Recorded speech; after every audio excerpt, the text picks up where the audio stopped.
Lake Effect brings you conversations about what's happening in Milwaukee and the people, places, and organizations that shape the community. This is Lake Effect Spotlight from WUWM, Milwaukee's NPR. Temperatures may be below zero, but that doesn't mean you need to stay inside. There are lots of outdoor winter activities to explore in Wisconsin, like snowshoeing and cross country skiing. For this month's Wandering Wisconsin, we'll tell you about a way you can enjoy one of our state's most popular winter activities, snowmobiling. WUWM's Becky Mortensen is joined by Amanda Weibel with Travel Wisconsin and Tom Anderson, the CEO of the World Championship Derby complex in Eagle River. He shares about the upcoming Snowmobile Derby and why Eagle River is a great place for snowmobile enthusiasts to visit this January. Tom and Amanda, welcome to Lake Effect. Thank you for joining me for our first Wandering Wisconsin of 2025. Glad to be here. Okay, same here. To start, Tom, how would you describe the World Championship Snowmobile Derby to someone who has never been to it or maybe has never seen any kind of winter sport competition? Well, if they're familiar with any kind of racing and they're familiar with the Indianapolis 500 that happens every spring, that Indy 500 is known as the epitome and the top race of the auto industry. The same applies to the Derby. It is known as the top race in the snowmobile racing era. If you win at Eagle River, it's akin to winning the Indy 500 championship. What can people expect to see and experience if they come to the Derby? World-class professional snowmobile racing. These are the top racers. They have to qualify to get to Eagle River. They go through a long series of elimination heats. It's a 4-day event culminating in a world championship on Sunday. However, there are 40 some different classes that they race snowmobiles on, different size engines, different size suspensions, and different things of that nature. But the big race is on Sunday afternoon at 1 o'clock, where we crown this year will be the 62nd world champion. This is the epitome. These are the big guys. This is the most professional snowmobile racing that exists in the country. And I'm from the Midwest, so I know that snowmobiling is a very popular winter sport, but I didn't realize how big of a deal it is in Eagle River. They're actually known as the snowmobile capital of the world. So why is that? Well, that connotation, Amanda, came across from the Derby race, of course, being the World Championship Derby race. It is the largest winter sports activity in northern Wisconsin during the winter time. Eagle River is a big tourism town in the summer, but in the winter time, it all boils down to the Derby. The Derby is the big tourism attraction. Also, there are over 450 miles of professionally groomed snowmobile trails in and around the Eagle River area, the Vilas and Oneida County area. This is a tourism town, and it's based on tourism. There are plenty of motels, hotels, resorts. Many are open in the winter to service the snowmobile and cross-country skiing tourism. So Eagle River was a natural to have the World Championship Derby there, and a natural then to become the snowmobile capital of the world. And the first snowmobile was invented not far from Eagle River. Can you share the history of the first motor toboggan? That was by a gentleman named Carl Ellison, who unfortunately was born with what we call a club foot. Carl was an outdoor guy, loves to get out, hunt, walk in the woods, which was not much of a problem in the summertime for him. But come winter in the deep snows, he could not handle snowshoes or the deep snow. However, his father had a hardware store in the town of Sainer, about 15 miles east or west, rather, of Eagle River. And Carl was an inventive type person. He liked to work things with his hands. He took a old toboggan frame, cut it down in the middle, mounted a outboard motor at that time from outboard motors on the front of it, adapted that to a chain drive system, cooled it by a radiator from an old Model T Ford, put skis on the front of it with a rope to turn them, and the thing worked.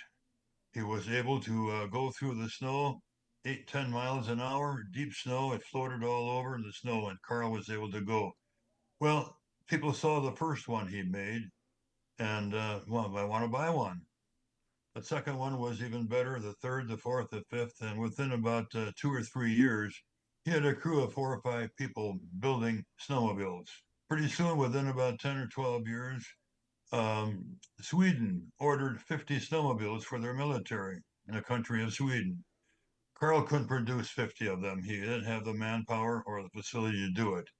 So he licensed the production to a company in Chilton, Wisconsin, who went on to build the snowmobile. From there, the snowmobile just developed. More companies took over the design, made better designs, and that's how the snowmobile developed. We celebrated a 100th anniversary here last year from 1924 to 2024 of the invention of the first snowmobile. It was crude, but it worked. It worked very well. That's amazing. And I understand at the Derby complex, people can immerse themselves even further in the history of snowmobiling at the World Snowmobile headquarters. What could people see and learn there?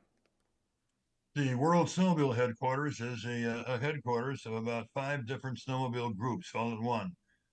These groups don't have a normal facility, but now we have one in the headquarters. It's home to the International Snowmobile Hall of Fame that honors I think there's 121 people, inventors, designers, trail builders, club organizations, people, people involved in the consumer end of building the snowmobile program.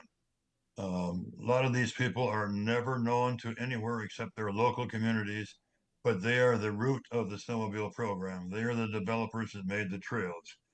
Then we have the Derby history, a lot of photos of the Derby history. There are 70 some antique and vintage snowmobiles on display, some very unique. Many times the visitors will look at them and say, "Oh, I wish I had that one. That was my first one. I remember it." So there's a lot of nostalgia in the World Snowmobile headquarters. A lot of displays of clothing, displays of snowmobile racing, championship sleds. It's quite an experience to go through the museum. It's not just a stuffy old museum. It's a very nice put together program. And as you mentioned, Tom, Eagle River is a beautiful part of the state, popular with tourism, but it's January and it's cold. So, what are some other things people could do inside to warm up after the Derby? Oh, after the Derby, it's just outside a little bit yet, but the ice castle is built by the fire department every year. It's probably a 30-foot high ice castle made out of ice blocks cut from a local lake. Very gorgeous. Light inside with very colorful lighting. And every once in a while, you can see a frozen fish in the ice block. But the ice block castle is great for photography for people. Skating rink. We have a light show at the park. The Children's Museum is great to look at. Many interactive displays are at the Children's Museum. And of course, we have, because it's a tourism town, plenty of restaurants, great food, all different kinds of variety of food. And so there's a lot to do after the races in the city of Eagle River. Thanks, Tom. And same question for you, Amanda. What would you recommend people check out while they're in Eagle River? I also recommend checking out that Northwoods Children's Museum. It's a great place to warm up if you're traveling with kids. They have 26 different hands-on exhibits. Some of the most popular include they have a fishing pond, they have an art studio, and an old-time grocery store. So it's going to be fun for the kids, but honestly, parents, you're going to have a lot of fun too.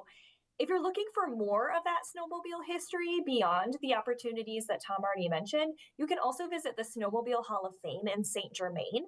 And that museum features an ever-changing display of historic sleds. And these are used for everything from track and drag racing to watercross and hill climbing.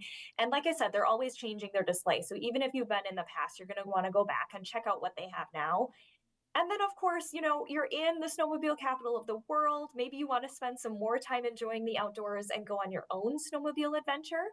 So, Trackside is one of the local businesses that actually rent snowmobiles. They're really conveniently located right on the trail system for easy access whenever the trails are open.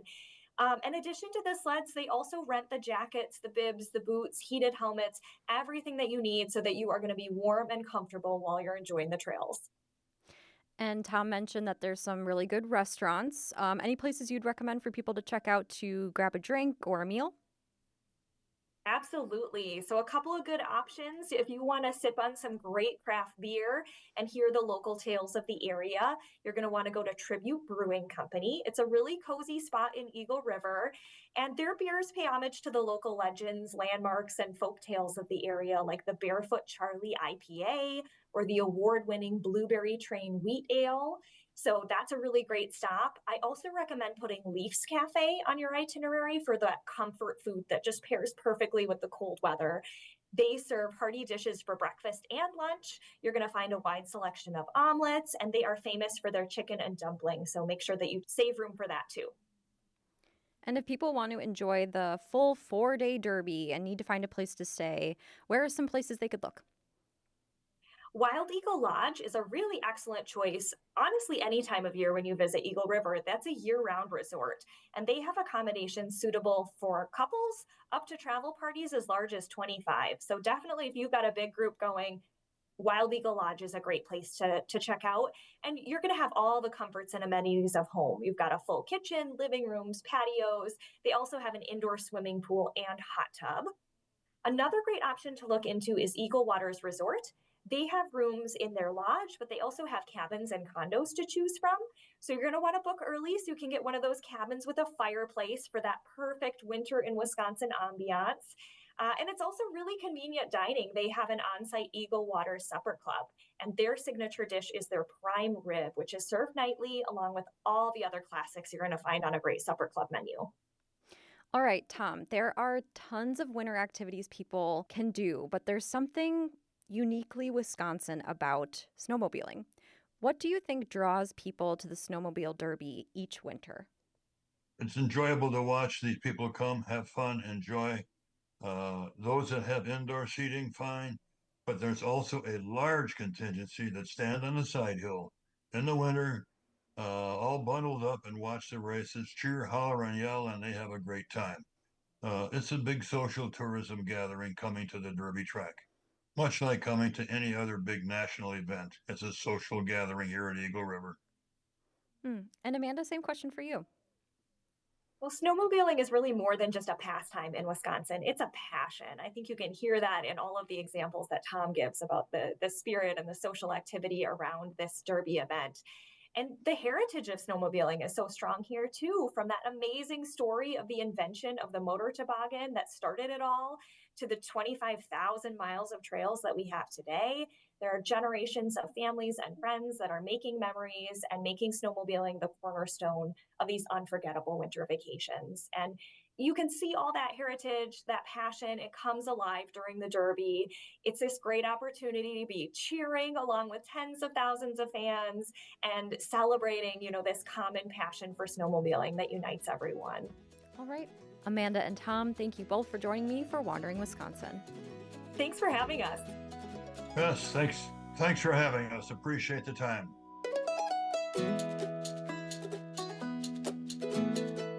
Tom Anderson is the CEO of the World Championship Derby Complex in Eagle River, Wisconsin.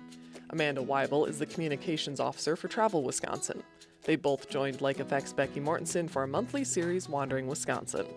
You can check out our past episodes at wuwm.com or find it as a podcast. The Snowmobile Derby in Eagle River starts January 16th with the main event on Sunday, January 19th. You can find more interviews like this one by visiting wuwm.com/lakeeffect. And while you're there, subscribe to the Lake Effect Spotlight podcast.